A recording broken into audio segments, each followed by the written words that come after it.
नमस्ते मित्रों, मेरा नाम है राकेश कोटड़िया। आज हम जानने की कोशिश करेंगे कि जब भी हम ध्यान की बात करते हैं, ध्यान, तपस्या और अच्छे रास्ते पर चलने की बात आती है तो एक वर्ड बार बार सुनाई देता है, सब कुछ मोह माया है, सब कुछ मोह माया है, सब कुछ मोह माया है क्षेत्र में। पर अगर आप ध्यान से देखें तो साइंटिस्ट कुछ समय से ऐसे प्रयोग कर रहे हैं जिसमें से साइंस मोह माया निकल के बाहर आ रही है। उनको भी ऐसा लग रहा है दुनिया जैसी है ऐसी दिखती नहीं और जैसी दिखती है वैसी वो है नहीं। तो छोटे छोटे कण पे गए, जैसे कि पदार्थ है तो पदार्थ के अंदर छोटा अवयव होता है तत्व, तत्व से छोटा होता है अणु और अणु से भी छोटे होते हैं परमाणु। तो जब तक परमाणु का अध्ययन किया तब तक ठीक था, लेकिन जब परमाणु तोड़ते तो उसके अंदर से अलग अलग प्रकार के सूक्ष्म कण निकलते जिनको साइंटिस्ट पार्टिकल्स कहते हैं। और पार्टिकल फिजिक्स अलग तरीके से बिहेव करता है, पूरी दुनिया जैसे बिहेव करती है ना उससे अलग तरीके से पार्टिकल फिजिक्स बिहेव करता है। इसलिए इसके अलग शाखा ही बना दी गई, क्योंकि पार्टिकल फिजिक्स के जो नियम है वो बाहर के फिजिक्स मतलब नॉर्मल फिजिक्स से बिल्कुल विपरीत है। जो नॉर्मल दुनिया में जो हो रहा है पार्टिकल फिजिक्स पे पूरा उल्टा हो रहा है। तो इस तरह साइंटिस्टों ने एक डबल स्लिट थियरी का एक्सपेरिमेंट किया।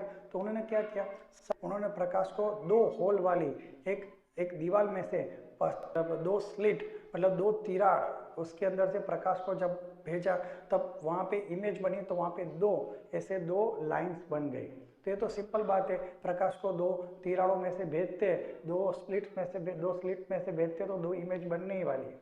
पर जब साइंटिस्टों ने साउंड को भेजा वो दो स्लिट्स में से, तो साउंड एक दूसरे में टकरा के दो से ज़्यादा इमेज बनाते हैं, क्योंकि बन सकती है, क्योंकि साउंड आपस में टकरा के दो से ज़्यादा 2, 3, 4, 5 ऐसी इमेज बन सकती है। जैसे साउंड अपने आप में टकराता है तो नई इमेज बनेगी। तो इसमें कोई नई बात नहीं थी। प्रकाश भेजने के बाद दो इमेज बनती थी और साउंड भेजने के बाद 3 या ज़्यादा इमेज बनती थी। क्यों? क्योंकि साउंड वेव्स की तरह बहता है और प्रकाश सीधी लाइन में कण की तरह जाता है। तो प्रकाश कण से बहता है, जैसे कण जाते हैं प्रकाश के, और साउंड होता है ना वो वाइब्रेशन है, तो वो वाइब्रेशन आपस में टकरा के बहुत ज़्यादा इमेजेस क्रिएट करते और प्रकाश सिर्फ दो इमेजेस क्रिएट करते। तो ये एकदम सामान्य बात थी। लेकिन जब उन्होंने सिर्फ इलेक्ट्रॉन्स को भेजा, प्रकाश को नहीं, प्रकाश के सिर्फ इलेक्ट्रॉन्स को भेजा, तब क्या हुआ, प्रकाश साइंटिस्ट जानते थे इलेक्ट्रॉन है ना वो पदार्थ है, वो सिर्फ एक होल में जाके दो ही इमेज क्रिएट करेंगे। लेकिन जैसे ही उन्होंने इलेक्ट्रॉन को भेजा तो इलेक्ट्रॉन ने वहाँ जाके वेव्स का चित्र बनाया, 3-4 इमेजेस क्रिएट की। तो साइंटिस्ट चौंक गए, ऐसा कैसे हो सकता है, इलेक्ट्रॉन तो कण है, वहाँ जाके सिर्फ दो ही इमेज क्रिएट करनी चाहिए, लेकिन इलेक्ट्रॉन ने वहाँ जाके 3 और 4 से ज़्यादा इमेजेस क्रिएट की। तो साइंटिस्ट चौंक गए, क्या इलेक्ट्रॉन वेव है या फिर वो कण है। फिर उन्होंने एक चेक किया, वहाँ पे एक हमारी आंखों जैसा ऑब्जर्वर लगा दिया, क्योंकि ऐसी छोटी चीज़ देखने के लिए एक ऑब्जर्वर रखना पड़ा। जैसे ही ऑब्जर्वर रखा तो जैसे ही उन्होंने इलेक्ट्रॉन को छोड़ा तब क्या हुआ, इलेक्ट्रॉन ने फिर से दो इमेज बनाई। तो साइंटिस्ट सोचा कुछ गड़बड़ हो गई हमारे साधन में, फिर से उन्होंने ऑब्जर्वर हटा लिया और जैसे ही इलेक्ट्रॉन्स को भेजा तो फिर से वो 3-4 इमेज बनने लगी। फिर जैसे ही आंखों जैसा ऑब्जर्वर वहाँ पे रखा तो फिर से वहाँ पे दो इमेज बनी। साइंटिस्ट कहता हो ये हो क्या रहा है, उन्होंने फिर से ऑब्जर्वर हटा लिया, फिर से इलेक्ट्रॉन्स को भेजा तो वहाँ पे वेव जैसी 4-5 इमेज बनने लगी। फिर उन्होंने ऑब्जर्वर वहाँ पे रखा तो फिर से जब इलेक्ट्रॉन्स भेजे तो वहाँ पे फिर दो इमेज बनने लगी। साइंटिस्ट ये मामला क्या है, बार बार प्रयोग करने के देखने के बाद भी यह डबल स्लिट एक्सपेरिमेंट आज तक किसी को, कोई साइंटिस्ट को समझ नहीं पाया। और जो साइंटिस्ट इसको समझ लेंगे वो महान रहस्य ब्रह्मांड का जान लेंगे, क्योंकि ये डबल स्लिट एक्सपेरिमेंट ऐसा बताता है कि इलेक्ट्रॉन को जब हम नहीं देखते हैं तब वो पार्टिकल के जैसा बिहेव नहीं, वेव्स के जैसे बिहेव करते हैं, साउंड वेव के जैसे आपस में टकरा के बहुत सारी इमेजेस क्रिएट करते हैं। और अगर उनके पास ऑब्जर्वर रखा जाता है तो वो कण की जैसे बिहेव करते हैं और वहाँ पे जाके दो इमेज क्रिएट करते हैं। तो इसका मतलब क्या हुआ, जैसे कैसे कोई शायद लड़का या लड़की हो तो उसको सामने देखो तो अलग बिहेव करता है और न देखो तो अलग बिहेव करता है। तो पार्टिकल तो नॉन लिविंग है, ये किस तरह से अपना डिसीजन लेता है कि कोई हमें देख रहा है या नहीं देख रहा है।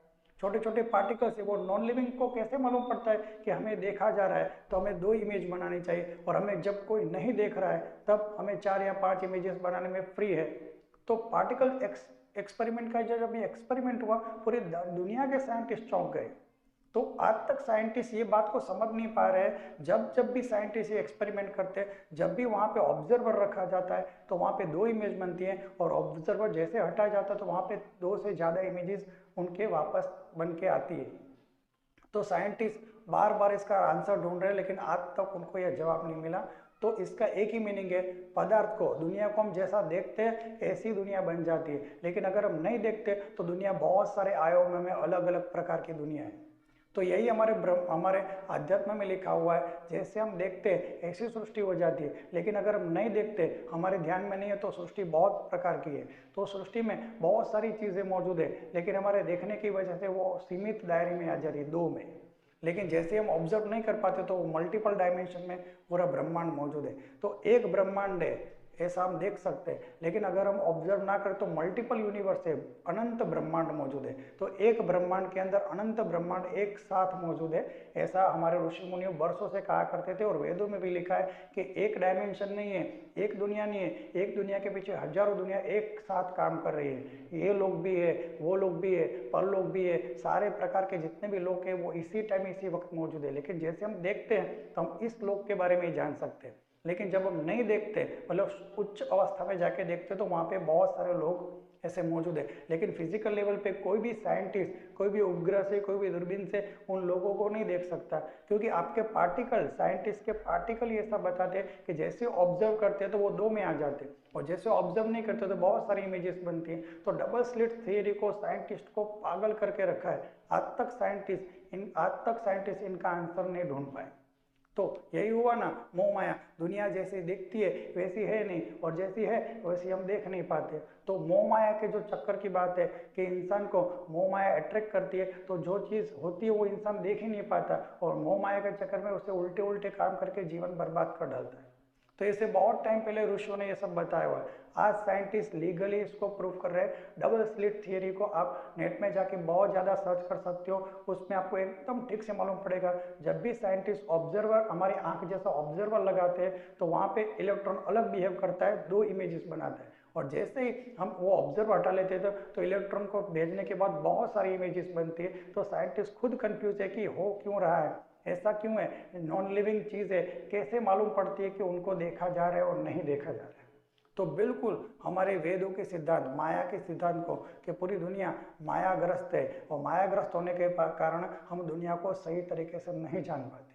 तो वेदों और साइंस का दोनों कंबाइन करके मैंने ये वीडियो बनाया, और ऐसे बहुत सारे टॉपिक है जिसमें वेद और साइंस को कंबाइन करके हम और जानकारी प्राप्त कर सकते हैं। अगर आपको ये वीडियो अच्छा लगा है तो शेयर और सब्सक्राइब कर सकते हैं, ताकि नेक्स्ट वीडियो जब भी मैं बनाऊँ तो आपको तुरंत नोटिफिकेशन आ जाए। सुनने के लिए थैंक यू। जय गुरुदेव।